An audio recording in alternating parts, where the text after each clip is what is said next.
রাজ্যগুলোকে instruction দিয়ে বলে তোমাকে লকডাউনটা করতে হবে, আমাদের তখন সেটা মেনে নিয়ে চলতে হয়। এই কারণে মানুষের ভালোর জন্য যদি কিছু হয় নিশ্চয়ই সেটা আমরা চেষ্টা করব যাতে মানুষ বিপদমুক্ত হয়। তাই আজকে যখন অনেকেই ভিডিও স্ক্রিনের পাশে দাঁড়িয়ে বক্তব্য রাখছে, আমরা যদি ইতিমধ্যেই কলকাতার বিভিন্ন প্রান্তে আমরা গিয়ে আমরা রাস্তায় দাঁড়িয়ে দাঁড়িয়ে লকডাউন না ভেঙে, আইন না ভেঙে, রাস্তায় চেঞ্জ না করে আমরা বাড়িটাকেই একটা ঘরের মতো তৈরি করে নিয়েছি। এটাই আমাদের মন্দির, গুরুদ্বারা, গির্জা, এটাই আমাদের দেবালয়, এটাই আমাদের বিদ্যালয়, এটাই আমাদের শিক্ষালয়, এটাই আমাদের সমস্ত কিছু, যাতে মানুষের অসুবিধে না হয়। আপনারা যদি ঘর বন্দী থাকতে পারেন তাহলে আমরাই বা আপনাদের কথাটা কেন মেনে চলবো না?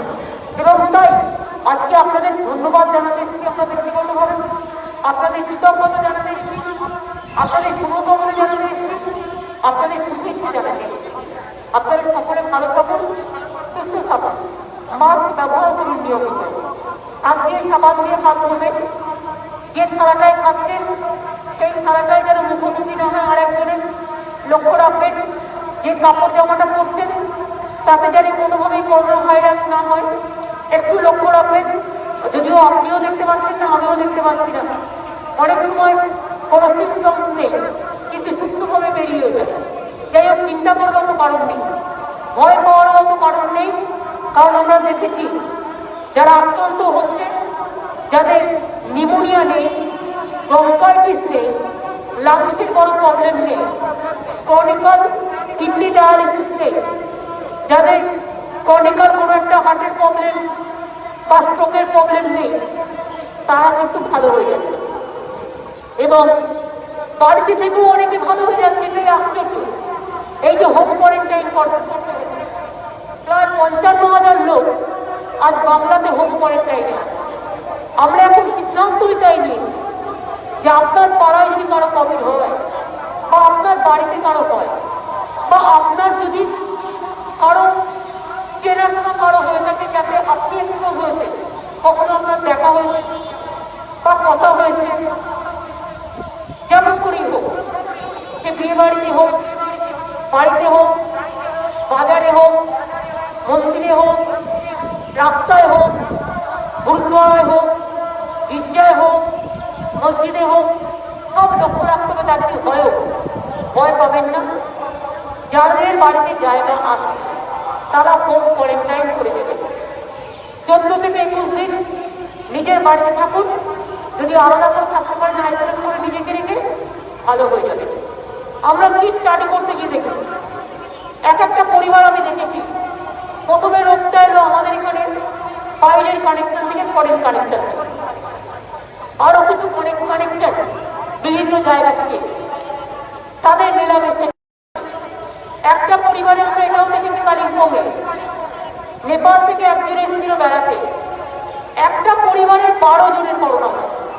মানে করোনা যদি আমরা দেখেছি বেশিরভাগ পারিবারিক। ধরুন একটা পরিবার এমরায় গিয়েছিল বিয়ে বাড়ি খেতে, সেখানে একটা পরিবারের 6 জন হয়েছে। এইরকম অনেক পরিবার আছে, একটা পরিবার থেকে 4 জন, 5 জন, 6 জনের হয়ে যাচ্ছে। অর্থাৎ এটা মানসিক অসন্তুষ্টি রোগটা। তাই এটা কিরকম, ধরুন আমি পাশাপাশি বসে যদি একটু দূরত্ব মেনটেন না করি, পাশাপাশি বসে থাকছি, গা ঘেঁটে বেশি করে চলছি, তাহলে কিন্তু এটা ভাইরাসটা চট্টগ্রামে টাচ করে যাবে। সেই জন্যই আমাদের ঘরেও থাকতে হবে, পরিবারকেও মেনটেন করতে হবে, পরিবেশকেও রক্ষা করতে হবে এবং আমাদের নিজেদের বাঁচাবার জন্য আমরা মিলবো সব কিছু করবো বাড়িতে পরিবারের জন্য, কিন্তু একটু দূরে দূরে বলবো। ধরুন খাবার টেবিলের পাশে আমরা যে 4টে চেয়ার পাশাপাশি থাকতো, আজকে ওই জায়গাটা একটু দূরত্ব, একটু থাকতে যেরকম ভাবে আমরা করতে পারি কিন্তু সম্ভব, যতটা সম্ভব নয় যতটা সম্ভব। মাস্ক বাইরে থেকে কেনার প্রয়োজন নেই, প্লাস্টিকের মাস্ক বেশিক্ষণ কাজ করে না। বেশ কিছু কটন মাস্ক তোয়াল দিয়ে বানান, মেয়েরা ওড়না দিয়ে বানান, শাড়ির আঁচল দিয়ে বানান, গেঞ্জির কাপড় দিয়ে বানান, গামছা দিয়ে বানান, কোনো লজ্জা নেই। নাক থেকে আমাদের মুখ থেকে নিঃশ্বাস বেরোয় এবং আমাদের চকলেট বেরোয়, যেটাতে আমরা বুঝতেও পারি না, সেটা থেকে রোগটা ছড়িয়ে যাচ্ছে। হয়তো আমি ধরুন আমার বাড়িতে এখন কাউকে আসতে দিই, কারণ আমি একা থাকি। আমি মনে করি আমার বাড়িতে যদি 4 জন আছে, তারা কোথায় পাখাতে বেশিটা আমি জানি না, তাদের হয়তো বসলো ওটা কিছু রোগটা এবং সেইটাকে ব্যস্ত হচ্ছে।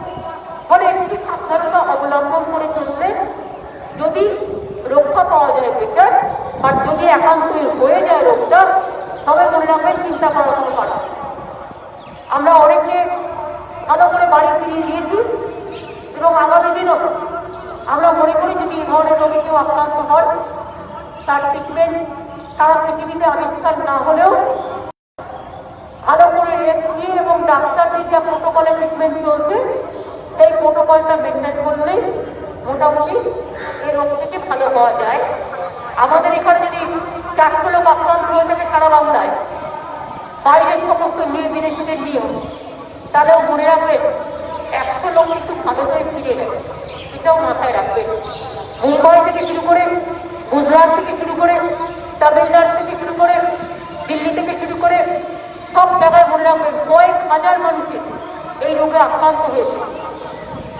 যেখানে বেশি লোক থাকে এই রোগটা সেখানে বেশি বাড়ে, মানে কনজেস্টেড এরিয়া থাকে বা মেলামেশা বেশি থাকে। সুতরাং এইটুকুই বলতে আসা, আমাদের থেকে আরো বেশি আপনারা ভালো করছেন। নিজেদের সযত্নে রাখুন, পরিবারগুলোকে যত্নে রাখুন। আপনি ভালো থাকলে আপনার পরিবারও ভালো থাকবে। সবাইকে নিজেদেরই যত্ন করতে হবে। ভালো থাকুন, সুস্থ থাকুন, সুন্দর থাকুন। শুভ নববর্ষ গেছে, আমরা তো আনন্দ করতে পারি।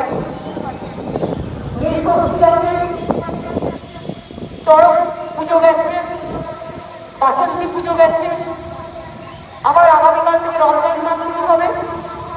এখন উপায় নেই, অ্যাসেম্বল তো করা যাচ্ছে না সবাই মিলে সব জায়গায়। গভর্নমেন্টের লকডাউন চলছে, তাই মনে করুন না ঘরটাই আমাদের মন্দির, ঘরটাই মসজিদ, ঘরটাই গুরুদ্বারা, ঘরটাই। আমরা নিজের প্রার্থনা সব ধর্মের জন্যই করবেন। ঘরে বসে প্রার্থনা করুন, ঘরে বসে দোয়া চান, ঘরে বসে শান্তি চান, ঘরে থেকে ভালো থাকুন, সেফ থাকুন এবং বাড়িতে থাকুন। এটুকুই আপনাদের সকলকে বলতে আছে। मैं ममता बनर्जी, हमारे साथ Anuj Sharma, Kolkata police commissioner, mayor Kiran Hakim, हम लोगों ने सब इकट्ठा होंगे आपका एरिया में आए हुए हैं। इसी लिए आज तो हम लोग आपको तक मिलने नहीं सकते हैं, इसी के लिए कि मिलना माना है। गवर्नमेंट का लॉकडाउन चल रहा है, लेकिन हम देखने के लिए आए हुए हैं कि आपका एरिया कैसे है, आपका एरिया ठीक है कि नहीं है। मैंने ये बात ही कहना चाहूंगी कि आप लोग अच्छा रहे, सुस्त रहे, अपन का परिवार को अच्छा रखिए, समाज को अच्छा रखिए, राज्य को अच्छा रखिए, एक साथ में रहिए। और आपका अपना अपना जो धर्म है, आप घर में बैठ के उसको निभाइए, आप उसको पालन कीजिए, कोई बात नहीं है। अभी बाहर में जाना लॉकडाउन में माना है, इसी के लिए मैं आप लोगों को रिक्वेस्ट करना चाहूंगी और कुछ चीज हमको इंतजार करके देखना है। नॉट लॉकडाउन में अगर ये अच्छा होता है तो अच्छा काम के लिए हर तरह हम कभी कभी कामयाबी होते भी हैं, कभी कभी नहीं होते हैं, लेकिन देखना चाहिए क्या होता है भविष्य के लिए, और तो आने वाला दिन ही बताएंगे। আমি কংগ্রাচুলেট করছি আমার সমস্ত কর্পোরেশনের ভাই বোনেদের যারা এখানে সমস্ত কেমিক্যাল করাচ্ছেন। আমি আমাদের সমস্ত ডক্টর কমিউনিটিকে, আমার সমস্ত হেলথ কমিউনিটিকে, আমার সমস্ত সিস্টার বন্ধুদের, আমার সমস্ত মিউনিসিপ্যালিটি স্টাফেদের, আমার সমস্ত হেলথ ওয়ার্কারদের, ফায়ার ব্রিগেড থেকে শুরু করে, পুলিশ থেকে শুরু করে যারা জীবনের ঝুঁকি নিয়ে সারাক্ষণ কাজ করে, তাদের অনেক অনেক ধন্যবাদ। আমি দেখছিলাম এখানে আসার আগে আমাদের কর্পোরেশনের কর্মীরা এখানে সমস্ত স্প্রে করছিলেন। Thank you so much. আপনারা নিজেদের সযত্নে রক্ষা করুন, আর সবসময় যখন কাজ করবেন এটা পরে থাকবেন যাতে বাড়ি নিয়েই এটাকে খুলে দিতে পারে। একজনকে আমি দেখতে পাচ্ছি মাথা খুলে চলছে, মাথার চুলে কিন্তু বেশি আক্রান্ত হয়। মাথার চুলটা ঢেকে রাখুন যারা বিশেষ করে স্প্রে করছে, আপনার মাথার চুলে যাতে কোনো রকম কোনো ভাইরাস ওখান থেকে এসে করতে না পারে। আমাকে আজকে একজন আমার ওয়েল উইশার ফোন করে বলছিলেন দিদি মাথাটা ঢেকে রাখুন। মাথা টুলটা ঢেকে রাখা প্রয়োজন, কারণ এখানে ওখানে যাচ্ছেন, এত লোকের সাথে মিশছেন, আপনারা করুন, কিন্তু নিজেদের একটা সিস্টেম মেনটেন করে। আজকে আমি আপনাদের বলি, কখনো কখনো মনে পড়ে, আজকের এই ঘটনা আমার মনে পড়ছে, আজকে দুপুরে শাহরুখ আমাকে ফোন করেছে, और बोले दीदी आप कैसे हैं? हम बोले आप कैसे है बताओ। तो बोलते हम तो ठीक है। हम बोले बहुत दिन बाद आपको रेस्ट नहीं दिया, तो तुम तो घर में हो लेकिन अच्छा हो, खाना वाना ठीक से खाना है। तो আমাকে বলছে दीदी एक बात बताओ,